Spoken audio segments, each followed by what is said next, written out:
Hey everyone, I'm Jeff Kinney, author of the Diary of a Wimpy Kid series, and I'm here in the Wimpy Kid studio in Plainville, Massachusetts. And I am going to read to you from the English version of Diary of a Wimpy Kid, Big Shot.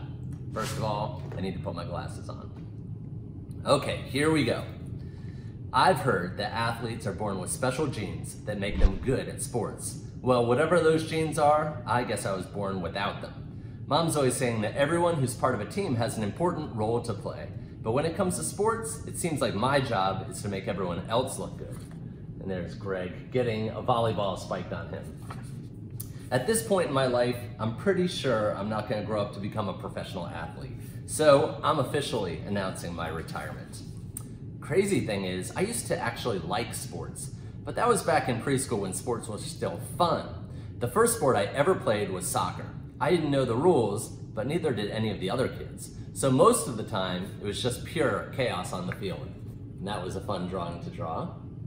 Wherever the ball went, we all chased after it. Every once in a while, the ball would pop out of the pack and go in someone's goal. Then everyone would celebrate. Here's everybody celebrating a goal right at the bottom. Nobody kept score, so you never knew who was winning or losing. And the parents didn't care because they were too busy doing their own thing. Parents are really chilling out. They've got lounge chairs, drinks, they've got music playing. The referees were middle school kids and they didn't really pay attention to the game either. So here's some teenagers with their cell phones. They're not really paying attention to the kids. In fact, the refs didn't even blow their whistles when the ball went out of bounds. So half the time we'd be playing on the wrong field and didn't know it. So here the kids are playing soccer, but they're on a baseball field. I guess that wouldn't happen in Germany. I don't know if baseball is really popular in Germany. After the game, we'd always get slushies and junk food at the snack shack. And sometimes we wouldn't even wait for the game to be over to treat ourselves. So there are kids actually eating while they're playing the game. The coaches were really nice and made sure everyone got a chance to score. And that made everyone feel good about themselves.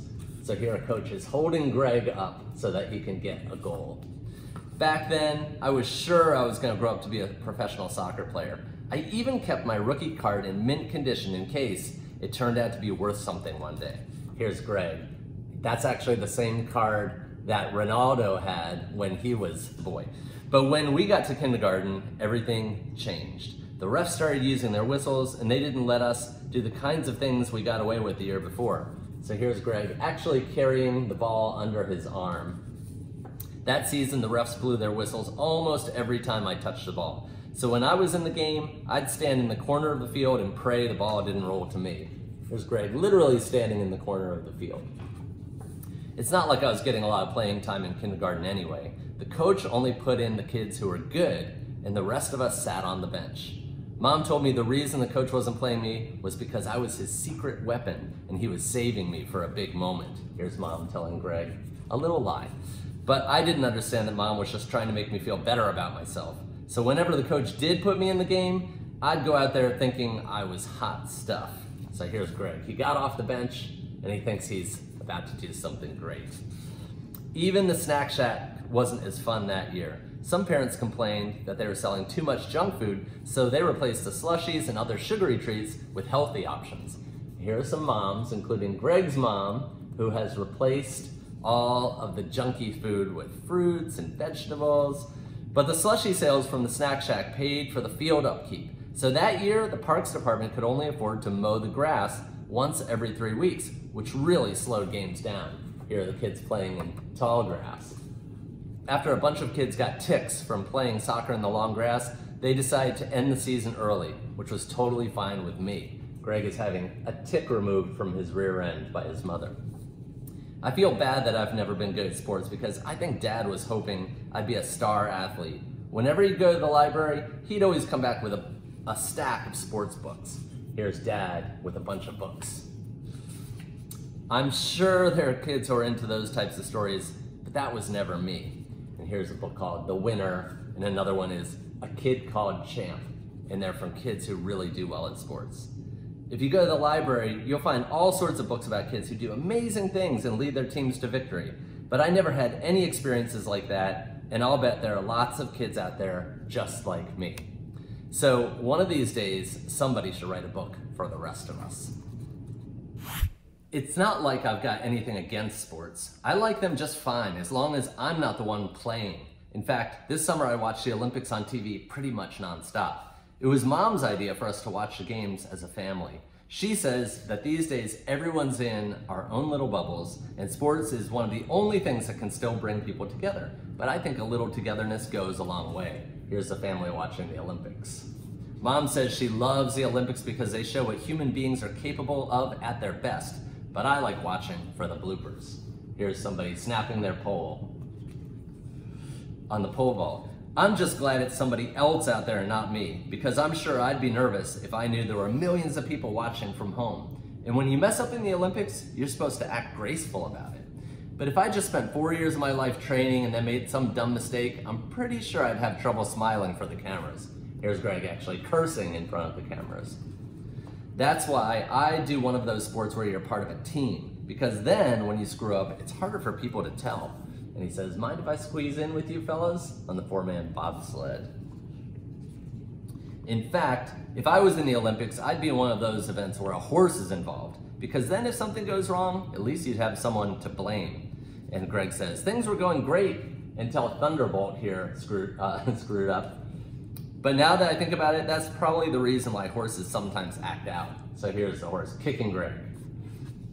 Even though we watch a lot of Olympics coverage, I still don't understand the way everything works. For one thing, I don't see why they only hand out medals to the athletes who take the top 3 spots in a competition. It seems to me like they could keep going with the medals so everyone goes home with a prize. So here's Greg winning 15th place with the aluminum medal. The way it is right now, they give you a gold medal if you take first place, silver if you take second, and bronze if you take third. But I feel like there's a pretty big step down between silver and bronze. At least gold and silver are worth something. But if you want a bronze medal, you'd be lucky to get a few bucks for it. Here's Greg trying to sell his bronze medal.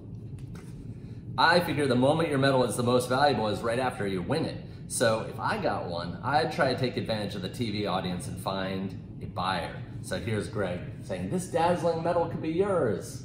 You just won. During the medal ceremony, they have the top 3 athletes stand on a podium, and then they play the gold medalist national anthem and make the other 2 athletes stand there and listen. But if I took silver or bronze, I'd pop in some earbuds so I could jam to my own tunes. So here's Greg actually dancing while the gold medalist's anthem is played. One of Mom's favorite things about the Olympics is when they tell the life stories of the athletes who are competing. Some of the stories are really inspiring because a lot of these athletes had to overcome tough challenges to get to where they are. But if I ever made it to the Olympics, my story wouldn't be all that inspirational. And it says, Greg Heffley, parents made him do sports.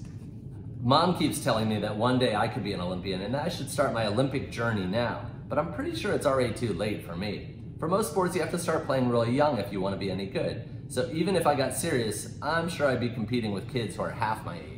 So here's Greg playing tennis against some toddlers.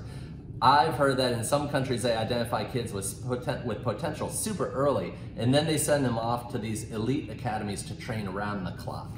So here are some actual babies doing gymnastics. I really don't think there's any hope for me becoming an Olympian, but my brother Manny is only in preschool, so maybe he's still got a shot. I'm not an expert on this stuff or anything, but from what I've seen, the kid looks like he's got potential. Here is Manny doing a pole vault with a broom. To be honest, I wouldn't mind if Mom and Dad shipped Manny off to one of those sports academies, because that would be one less person I'd have to share a bathroom with. And here is Manny going away. But maybe there are some sports that you can start when you're a little older, and there's still hope for a person like me, because it would be pretty cool to represent your country as an Olympian, no matter what sport you compete in.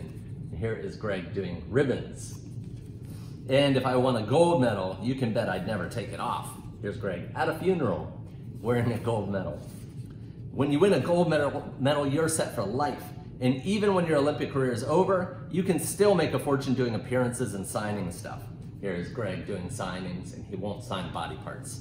But the real money is in advertising products on TV. And I'd say yes to everything as long as the money was good. Greg's advertising for deodorant. He says, no chalky residue. The best thing about being an athlete is that you can retire young. And that would be great for a person like me, because there are a lot of places I'd like to visit and things I'd like to see. So here's Greg with some old folks, and he's young, but they're touring Egypt. So I'm not going to give up on sports just yet, because who knows? Maybe I could be a person everyone looks up to. And here's Greg on the high dive, and it says, first attempt. And that is Big Shot. I hope you like it so far.